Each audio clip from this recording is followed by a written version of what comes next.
Hello friends, maths के Saini MIC group में एक बार और आपका स्वागत है। और आज हम लोग उत्तर प्रदेश पुलिस कांस्टेबल परीक्षा 2023 विषय सामान्य हिंदी का अध्ययन करेंगे। पढ़िए वही जो नौकरी दिलाए, ये मेरा सिद्धांत है। पढ़िए वही जो नौकरी दिलाए। तो इससे संबंधित महत्वपूर्ण प्रश्नों का संग्रह आपके सामने लेकर के आए हैं। हिंदी देखते हैं। हम सबसे पहले प्रश्न नंबर 1 को देखते हैं। केंद्रीय हिंदी निदेशालय की स्थापना कब की गई? केंद्रीय हिंदी निदेशालय की स्थापना कब की गई? तो सही उत्तर डी है 1960 में। 1960 में। नेक्स्ट हम चलते हैं दूसरे नंबर। रानी केतकी की कहानी के लेखक हैं। रानी केतकी के कहानी के लेखक हैं तो ऑप्शन बी है सैयद ईसा अल्लाह खां जी रानी केतकी कहानी के लेखक हैं। नेक्स्ट, रसमंजरी के लेखक हैं तो जो नंददास जी हैं, ऑप्शन ए सही है, रसमंजरी के लेखक हैं। प्रश्न नंबर 4 पे, जिसके द्वारा कर्ता कोई काम करता है उसे क्या कहते हैं? तो उसे कहते हैं करण। उसको बोलते हैं करण। जिसके द्वारा कर्ता कोई काम करता है उसे क्या कहते हैं? उसके बोलते हैं करण। नेक्स्ट, निम्नलिखित में से कौन सा कामदेव का पर्यायवाची शब्द नहीं है? देखिएगा यहाँ पे लिखा है नहीं है। यही हम काफी कंफ्यूज हो जाएंगे। निम्नलिखित में से कौन सा कामदेव का पर्यायवाची शब्द नहीं है? तो जो नीला है वो कामदेव का पर्यायवाची शब्द नहीं है। अनंग, मनमंथ, मनोज, ये सब कामदेव के पर्यायवाची हैं, केवल नीला नहीं है। तो ऑप्शन ए सही है, नीला है। नेक्स्ट 6वें नंबर पे चलते हैं। हिंदी अकादमी सलाका सम्मान की पुरस्कार राशि है। सलाका सम्मान राशि की राशि है तो 5 लाख है। और सलाका सम्मान की शुरुआत वर्ष 1986-87 में की गई थी। और पहला सलाका सम्मान प्रसिद्ध साहित्यकार डॉक्टर रामविलास शर्मा जी को प्रदान किया गया। तो इसका पुरस्कार क्या है? 5 लाख है। 7वें नंबर पर चलते हैं। निम्नलिखित में से बहुवचन शब्द है, यानी इसमें डिबिया, हीरा, प्याला, समाचार बहुवचन शब्द है तो ये ऑप्शन डी है। ये अक्सर आपको यूपीपी एग्जाम में पूछ रहा है। तो यह बहुवचन क्या? समाचार जो है बहुवचन है, बाकी यह बहुवचन नहीं है। नेक्स्ट चलते हैं। रस से भरा विग्रह का सामासिक पद इनमें से कौन सा है? कौन सा है? तो ऑप्शन डी सही है, रस भरा। यानी रस से भरा विग्रह क्या है? तो रस भरा है।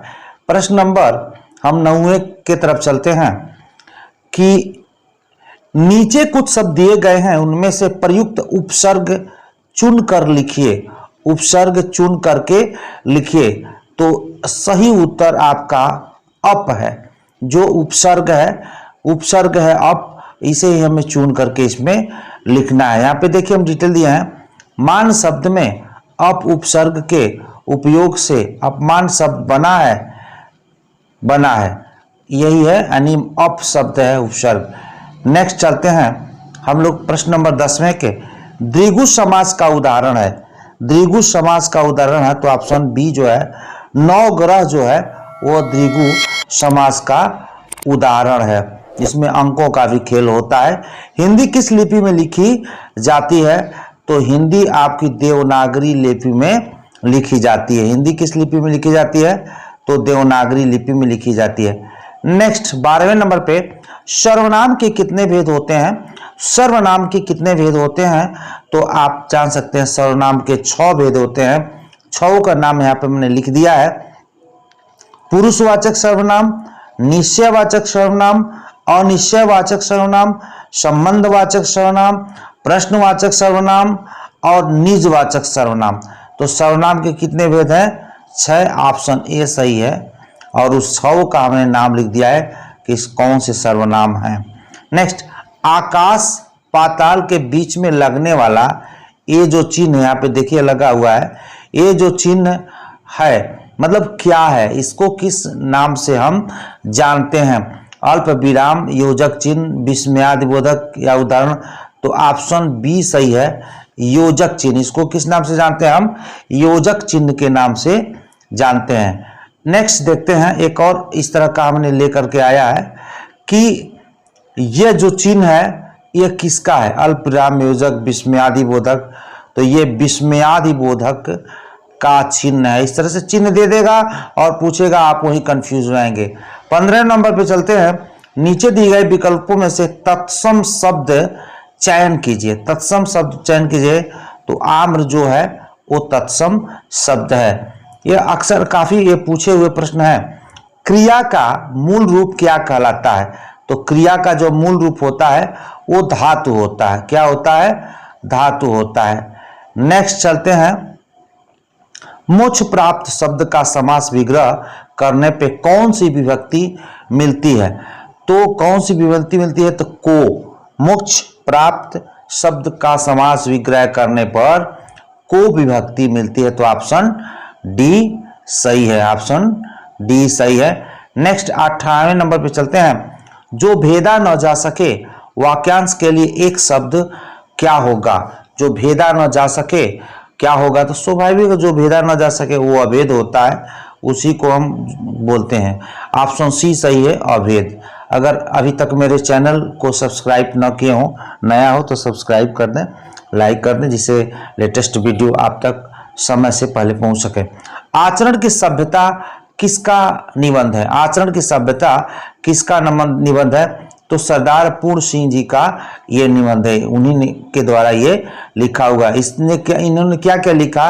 सच्ची वीरता, मजदूरी और प्रेम, कर्तव्य और सभ्यता नामक ये निबंध लिखे थे। कौन? आपको मैंने बताया कि ऑप्शन जो बी था, जो सरदार पूर्ण सिंह थे, सरदार पूर्ण सिंह ने सच्ची वीरता, मजदूरी और प्रेम, कर्तव्य और सभ्यता संबंधित निबंध लिखे हैं। अगर इसमें से पूछता है तो आप जान लीजिए कि सरदार पूर्ण सिंह है। तो ऑप्शन बी सही है, सरदार पूर्ण सिंह। एक प्रश्न के साथ कई प्रश्नों को लेकर के मैं आता हूं। जो वाणी द्वारा व्यक्त न किया जा सके वह है अनिर्वचनीय, उसे बोलते हैं अनिर्वचनीय। बड़ा इंपॉर्टेंट है, ऐसे पूछता है और हम वहां पे कंफ्यूज हो जाते हैं। जो वाणी द्वारा व्यक्त न किया जा सके उसे बोलते हैं अनिर्वचनीय।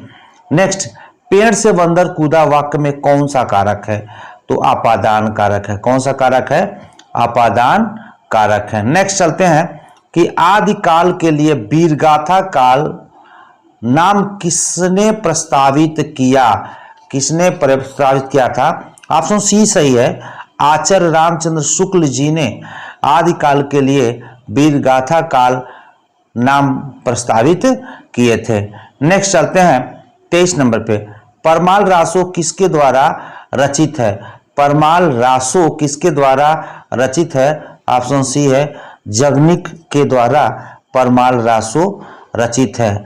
नेक्स्ट, निम्नलिखित में से शुद्ध वर्तनी वाला शब्द है। शुद्ध वर्तनी वाला शब्द अंतर्राष्ट्रीय, देखिए ये भी लिखा है, ये भी लिखा है, ये भी लिखा है, ये भी लिखा है। इसमें सही क्या है? तो अंतर्राष्ट्रीय शब्द, ए बी ऑप्शन सही है। बड़ी कंफ्यूजन है, जान लीजिए। इस तरह के प्रश्न पूछते हैं और एग्जाम में हम कंफ्यूज आते हैं, इसलिए इसका अभ्यास करें, नहीं तो फिर हम दिक्कत में फंस जाएंगे। निम्नलिखित शब्दों में से शुद्ध शब्द ज्ञात कीजिए। इसमें कवित्री क्या है? कौन सा है?